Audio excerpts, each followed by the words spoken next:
ایک دن حضرت صلی اللہ علیہ وسلم لوگوں میں تشریف فرما تھے کہ آپ کے پاس ایک شخص آیا اور پوچھنے لگا کہ ایمان کسے کہتے ہیں۔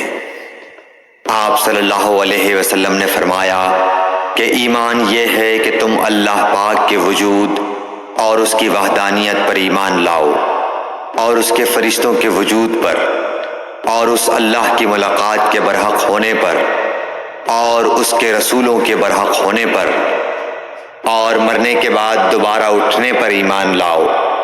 پھر اس نے پوچھا کہ اسلام کیا ہے؟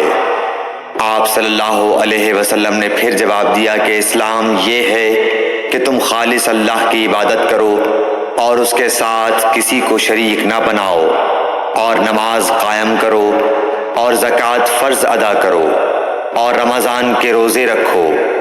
پھر اس نے احسان کے متعلق پوچھا۔ آپ صلی اللہ علیہ وسلم نے فرمایا، احسان یہ ہے کہ تم اللہ کی عبادت اس طرح کرو گویا تم اسے دیکھ رہے ہو۔ اگر یہ درجہ نہ حاصل ہو تو پھر یہ تو سمجھو کہ وہ تم کو دیکھ رہا ہے۔ پھر اس نے پوچھا کہ قیامت کب آئے گی؟ آپ صلی اللہ علیہ وسلم نے فرمایا کہ اس کے بارے میں جواب دینے والا پوچھنے والے سے کچھ زیادہ نہیں جانتا، البتہ میں تمہیں اس کی نشانیاں بتلا سکتا ہوں۔ وہ یہ ہیں کہ جب لونڈی اپنے آقا کو جنے گی، اور جب سیاہ اونٹوں کے چرانے والے دیہاتی لوگ ترقی کرتے کرتے مکانات کی تعمیر میں ایک دوسرے سے بازی لے جانے کی کوشش کریں گے، یاد رکھو قیامت کا علم ان 5 چیزوں میں ہے جن کو اللہ کے سوا کوئی نہیں جانتا۔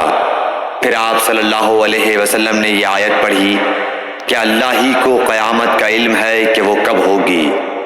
پھر وہ پوچھنے والا پیٹھ پھیر کر جانے لگا۔ آپ نے فرمایا کہ اسے واپس بلا کر لاؤ۔ لوگ دوڑ پڑے مگر وہ کہیں نظر نہیں آیا۔ آپ صلی اللہ علیہ وسلم نے فرمایا کہ یہ جبرائیل علیہ السلام تھے جو لوگوں کو ان کا دین سکھانے آئے تھے۔ صحیح بخاری حدیث نمبر 50۔